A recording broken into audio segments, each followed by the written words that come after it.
pense qu'enfin, Bruxelles a un grand projet, au-delà de la multitude de petits projets et qui peuvent fédérer.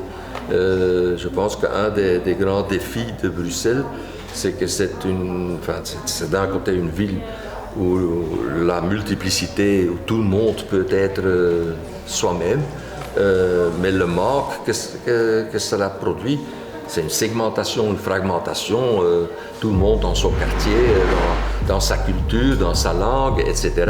Et j'espère que ce projet, surtout qu'on l'entame très, très tôt, donc pendant 8 ans, on peut construire à un nous, à quelque chose qui nous dépasse.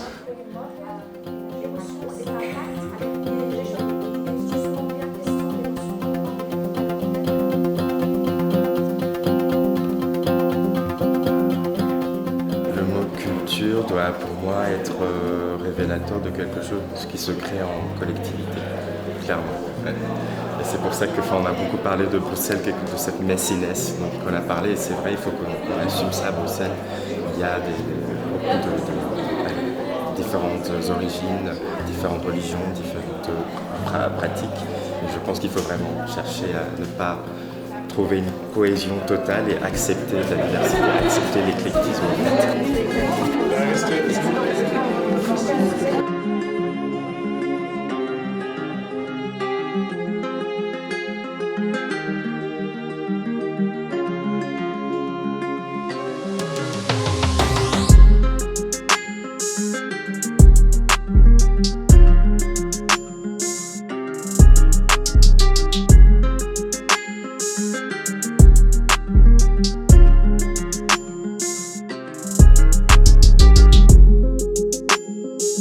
Bienvenue à toutes et tous, et particulièrement à Barbara Tracht et Alain Marant du gouvernement bruxellois.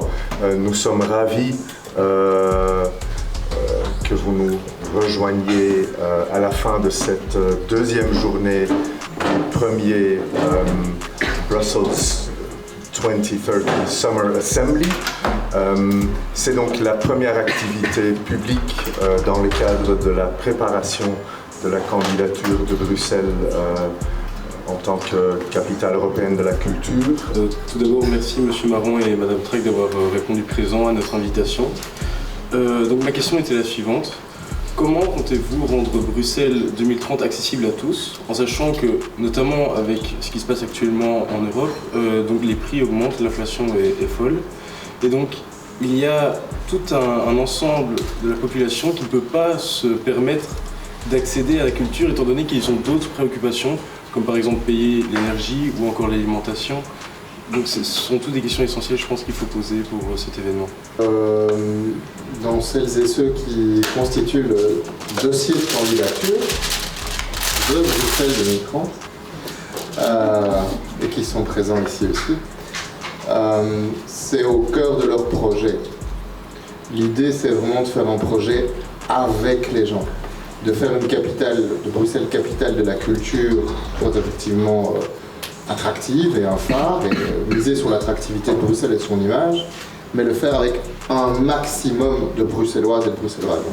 L'idée, c'est non seulement que des personnes de toute origine sociale et de toute origine culturelle puissent accéder à des événements, mais en fait, plus que ça, c'est d'en être partie prenante.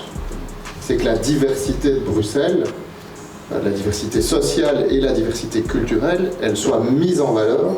De dire, on est très fiers de ça. À Bruxelles, il y a énormément de Bruxelloises et de Bruxellois de tous origines, de tout niveau social, etc., qui participent à la construction du savoir sur nous-mêmes et qui participent aussi ensuite à l'élaboration des solutions qui seront celles qui seront mises en place demain. On ne le dit pas assez et c'est aussi un petit peu ce que vous faites aujourd'hui. Donc là-dessus aussi, je vous remercie.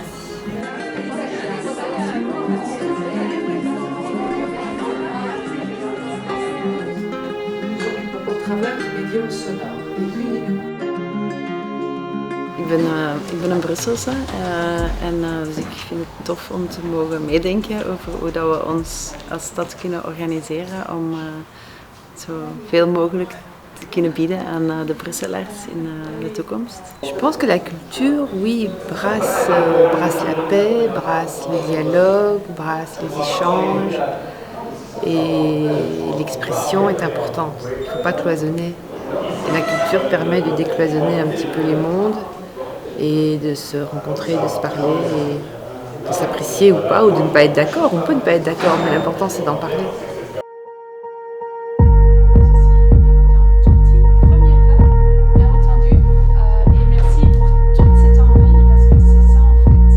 Het is een zeer leerzaam project in elk geval. Het moet in elk geval zeer stimulerend zijn voor de toekomst van Brussel, wat ook de bedoeling ervoor is. Het zou, voor mij mag het nog meerdere keren gebeuren in de jaren die komen, dus, want Brussel is belangrijk cultureel gewijs, dus het zou beter zijn dat het een beetje breder was gebracht. Want enkel alleen maar met cultuur bezig zijn, dat is een klein topicsje, aangezien we toch in het recent verleden als niets belangrijk waren, aangezien dus we moeten toch tonen dat we belangrijk zijn in het landschap.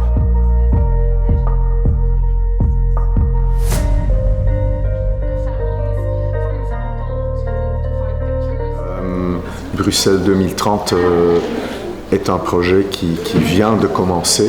Nous travaillons depuis un an, mais il n'y a pas eu jusqu'ici de grands événements publics. Donc c'est vraiment une première semaine de partage et d'échange avec les Bruxelloises et les Bruxellois autour des grandes lignes de ce que pourrait être cette capitale européenne de la culture, ce projet pour 2030. Et donc de voir que dans une semaine avec une programmation très diverse, des keynotes et des débats un peu conventionnels, mais aussi beaucoup de sessions, de workshops, de balades, de promenades, de performances en après-midi et en soirée, de voir que ça touche, que ça mobilise les Bruxelloises et Bruxellois, c'est fantastique. Et évidemment, il y a plusieurs leçons à tirer pour la prochaine édition et on voudrait qu'elle soit encore plus inclusive et que les jeunes, les Bruxellois d'origine européenne, les expats par exemple, ils peuvent certainement être plus présents, tout en sachant que cette assemblée n'est qu'une première étape de tout un été d'activités où il y a aussi beaucoup de projets culturels qu'on soutient. Et là, par exemple, les jeunes bruxellois seront très présents.